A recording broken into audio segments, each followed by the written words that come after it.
Bonjour à toutes, bonjour à tous. Alors, une petite capsule aujourd'hui pour parler de Au dodo les petits et de la guerre des mamans. Alors, Au dodo les petits, je vais vous parler un petit peu de l'histoire, mais sous un angle que vous ne connaissez pas encore.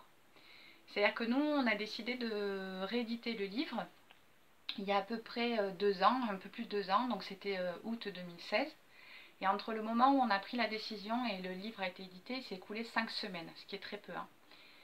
Et 2 semaines avant que le livre soit édité, moi, en parallèle, j'avais comme projet de faire une chaîne YouTube où je voulais interviewer des acteurs de la parentalité alternative. Ça me semblait important de les mettre en lumière. Et donc, j'avais fait la démarche d'aller, peu importe qui c'était, d'interviewer les fondateurs d'une revue alternative concernant la parentalité.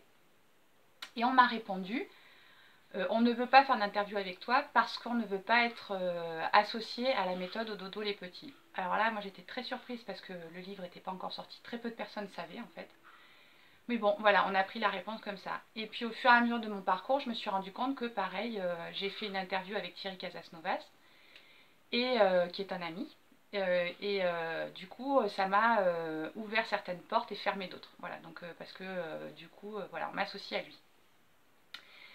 Donc voilà, donc en fait, donc le livre est quand même sorti, Au dodo les petits, et puis au bout d'un moment, je ne sais plus exactement, on a vu apparaître sur le site de l'OVEO, donc l'Observatoire des violences éducatives ordinaires, un article écrit par 3 femmes, 3 mamans je suppose, qui en fait dénonçait la méthode comme étant malveillante et maltraitante. Voilà. On a lu cet article, alors au début nous on était super choqués parce que enfin voilà, elle peut ne pas plaire, mais alors de là à ce qu'elle soit malveillante et maltraitante.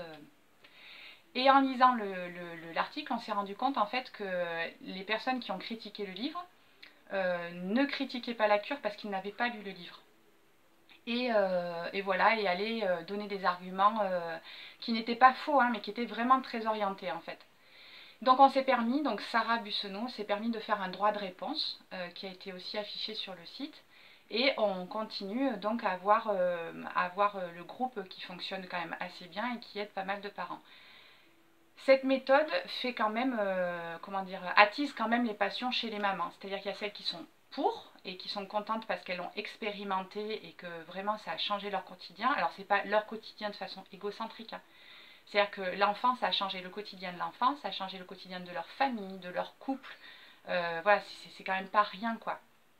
Et il y a les contres qui, voilà, régulièrement, donc on a des petits escadrons de 3-4 mamans qui demandent à être sur le groupe et dès qu'elles peuvent, sabrent en fait, ce qu'on met en place en fait. Alors moi, ce qui me dérange, c'est pas le fait de critiquer la cure, parce qu'on peut être pour ou contre la cure. Ce qui nous dérange fortement, donc aux admimes, c'est le fait de s'en prendre aux parents.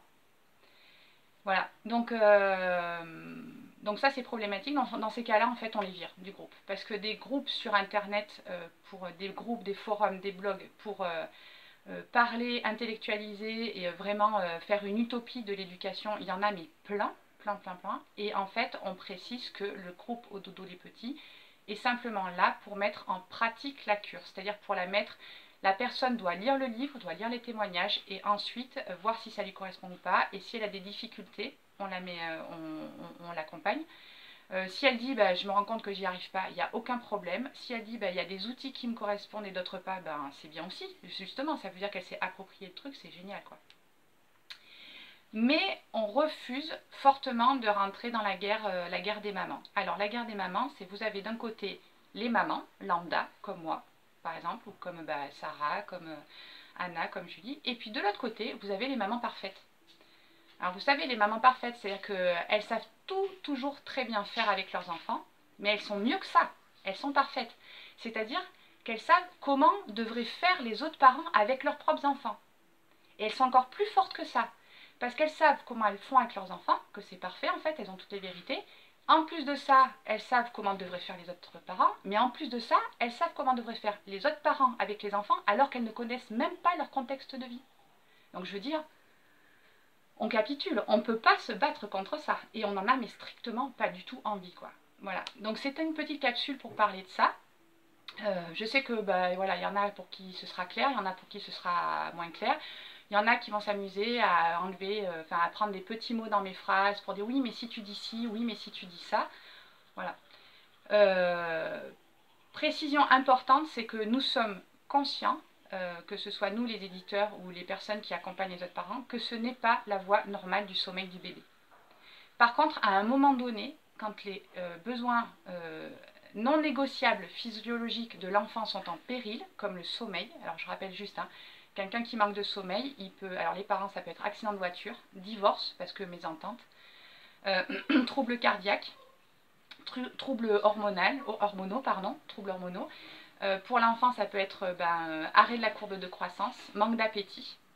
Enfin voilà, ça a des conséquences énormes. Donc quand vraiment ce besoin physiologique non négociable qui est le sommeil est en danger et que les parents ont essayé plein de choses et qu'il n'y a rien qui fonctionne, ils arrivent souvent sur le groupe et à ce moment-là, plus qu'une cure et plus qu'une méthode, ce qu'ils attendent et ce qu'ils cherchent, c'est de la bienveillance et de l'encadrement et de dire t'inquiète pas, on est passé par là, on sait ce que tu vis, on va t'aider, on va t'accompagner. Voilà. On ne leur met pas le couteau sous la gorge, ce n'est pas une secte. Voilà, je crois que j'ai fait à peu près le tour de ce que je voulais vous communiquer ce matin. Et puis merci d'écouter jusqu'au bout et il y aura d'autres petites capsules sur des sujets un peu plus sympas. À bientôt!